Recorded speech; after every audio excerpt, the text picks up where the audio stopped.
Upcoming ప్రోమోలో మహాలక్ష్మి సుమతి వర్ధంతి జరిపిద్దామని చెప్పి అనుకుంటుంది. దాంతో రామ్ జనప్రీతి వాళ్ళని తీసుకొని వెళ్తూ ఉంటే విద్యాదేవి అడ్డుకొని అసలు సుమతి చనిపోయిందని చెప్పి మీరు ఎలా నిర్ధారిస్తున్నారు? తను చనిపోయినట్టుగా ఎటువంటి కన్ఫర్మేషన్ లేదు కాబట్టి తను ఎక్కడైనా బ్రతికే ఉండొచ్చు కదా, అలాంటప్పుడు బ్రతుకున్న మనసుకి వర్ధంతి ఎలా చేస్తారు? ఇది చాలా తప్పు కదా అని విద్యాదేవి అడ్డుకుని అంటే మహాలక్ష్మి ఏమంటుంది అంటే, అసలు ఈవిడికి సొంతి గురించి ఏం తెలుసని ఇంత మాట్లాడుతున్నారు అని మహాలక్ష్మి అడిగేసరికి, సొంతి గురించి నాకేం తెలుసా, అసలు నేనే సొంతిని అని విద్యాదేవి మహాలక్ష్మితో అంటుంది.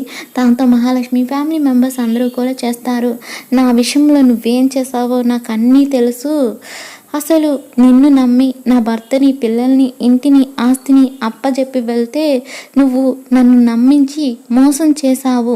ఇకపైన ఈ ఇంట్లో నా పుట్టినరోజు వేడుకలు జరగాలి కానీ నా వర్ధంతి గిద్దంతి చేద్దాం అనుకున్నావంటే ఊరుకునేది లేదు అని మహాలక్ష్మికి సుమతి వార్నింగ్ ఇచ్చేసరికి మహాలక్ష్మి షాక్ అవుతుంది.